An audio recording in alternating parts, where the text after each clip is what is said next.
after the premiere, someone was like, hey, do you want to meet Elon? And I was like, who's that? And they said, Elon Musk. And if you don't know who Elon Musk is, Elon Musk just sounds like a crappy cologne or something. Like, I didn't know, I had no idea who he was. I was like, I guess this is just a fan who wants to meet me. So I went over to him and I was like, hey, nice to meet you. I'm Zach. Do you live in San Francisco? And he was like, yeah. And I was like, do you work in tech? And he was like, yeah. And I was like, well, I said, well, I know it's a competitive industry, so I hope things go well for you. Wow. I didn't know he was living, he's like literally colonizing outer space. Yes. Hilarious. All right. I have to comment your sense of humor. You have to tell me about Elon Musk and the tweets. Our love will never die, he said. I love it. Thank you. I would listen to these radio talk shows, just tear the Tesla apart, and I go, here's a guy building an American car in America, using American labor, and paying them a union wage, doing the whole bit. Why are you not rooting for it to be successful? Why do you wish it would fail?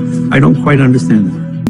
And now it's happening, and you heard me the other day when I was talking about it. Let the rich guys do it. We have all these rich guys, they love rockets. They're all sending up Bezos and Elon Musk and all of them. They love the rocket business. Let them, just rent it to them for a lot of money and let them play. You know, they need our land. It's good to be in the real estate business. They need our land. Let them send up their rockets. Let them be the first to Mars, and we'll take all the credit, okay? And at the bottom, you can make it a lottery. And everyone puts in $10 to get a trip into space. And so the first person who does that will make great strides, be it Bezos or Virgin Galactic or Elon Musk. I just know for myself, I'm not going to be the first on any of those voyages until like Elon Musk sends his mother. And then if she comes back alive, then I might buy a ticket. Well, we will wait to see that. But very quickly, Neil, what do you make of Elon Musk's recent sort of quirky behavior? Can you smoke pot in space? Well, you need oxygen that you might prefer to breathe rather than using it to combust the marijuana. Just a trade-off, I'm thinking, you know. But with his quirky behavior, you know, I went to college. I went to a really selective college where people were really smart and really weird. And the weirdness became an element of their behavior that I just came to expect with people who had sort of singular abilities to think or to innovate or to project what a future might be. So I think we're giving him yes, he needs to comply with the SEC. He's got a publicly traded company. He's got to obey. Otherwise, there's consequences. Beyond that, you know, let the man be an individual. Elon's absolutely fixated on going to Mars, and that is almost, I think, is his life mission. And it's as wonderful as, you know, Kennedy was fixated on the moon, the moon shot. Elon Musk. A scared man. Really? I think we all want to believe you, but we also want to prevent a bad future. You've been reading too much Elon Musk and watching too many Hollywood movies. You know, it's okay for a CEO to have some stuff to him or her, right? It's okay for them to have an attitude. You don't have to be vanilla all the time. That's his life. I mean, unlike other founders, not even CEOs, but unlike other founders who had their lives all built up into one company, he puts his heart out there and he puts his finances out there. You know, you can respect Elon Musk for his genius, but you have to really respect it because he puts every cent that he has on the line. This is not like, you know what, I got all my money out. Every one of these companies he puts his own cash into, and he's gone to the limit. And so, look, it's his baby. He sees the vision. He has to execute. You can argue that he's going to need to raise cash or this, that, but everything he has is wrapped up in it as far as I understand it. And I think for that reason, I'm not necessarily a buyer because I don't know the industry, but you've got to trust them. And I don't think the stuff on the conference call was anything at all. That was just Michigan. But I know that you are a great admirer of Elon Musk, the guy behind Tesla and SpaceX. This is a guy, he's probably a genius.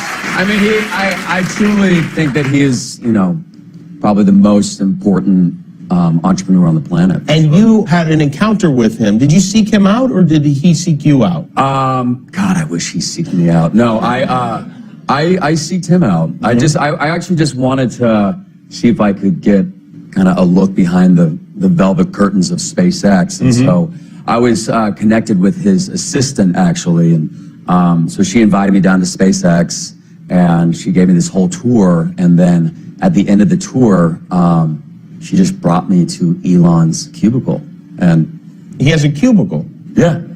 Yeah, it's a little bigger than the other cubicles, but like how much? Like it's on the open floor? Yeah, it's just there's no door. Oh, so he's not a genius then, for sure. I mean, no, but his whole theory is if you have something to say, just say it. You know, I don't want a door, you know, to close you off. And I see. What if he's like shopping for a pair of shoes on Zappos and he doesn't want everyone to? I think he's okay with it. He's all right. Yeah, he's just such a mad genius. I had no idea that I was going to meet with him, so I sat down with him, and he was very engaged in what we were talking about, but you could tell that he was thinking about 1,000 other things at once. Oh, really?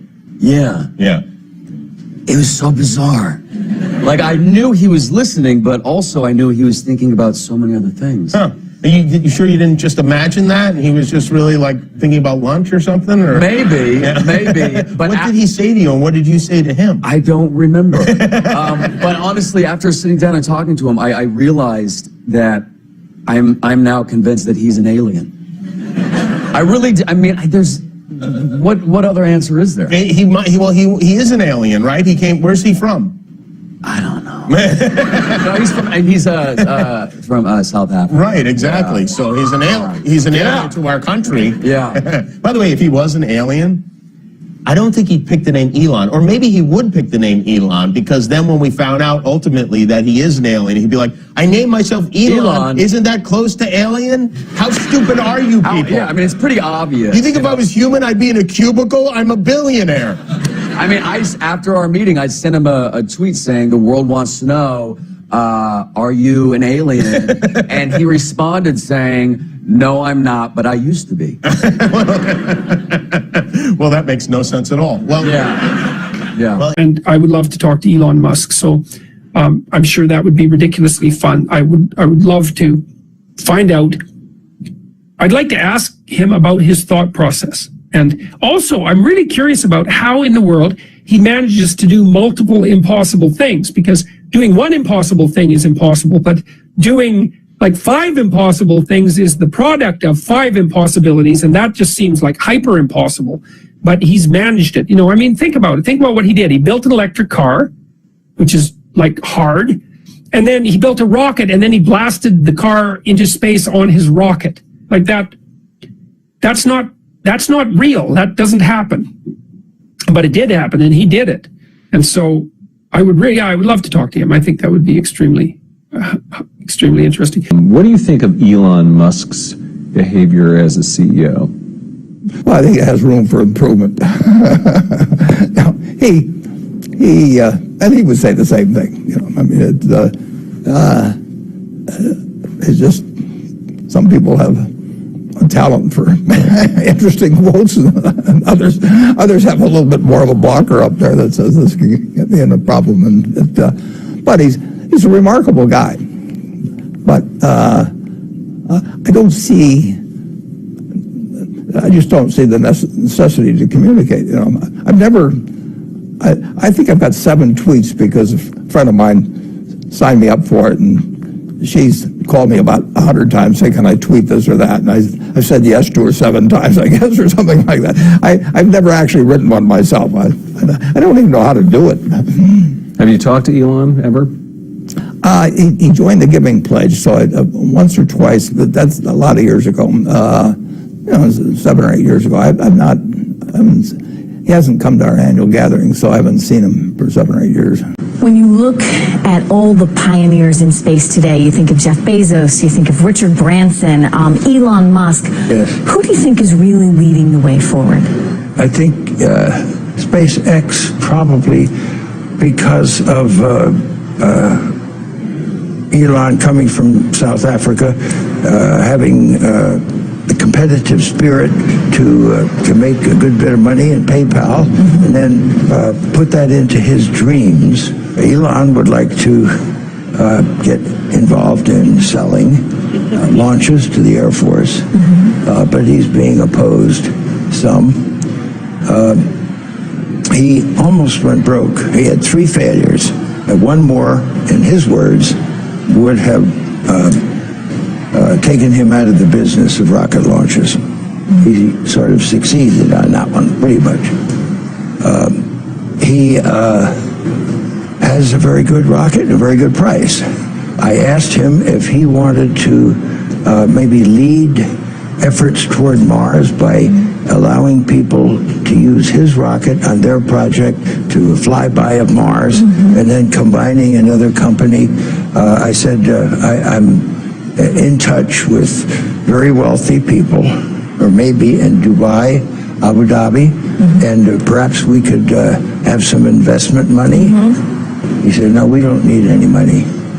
We'll do it ourselves.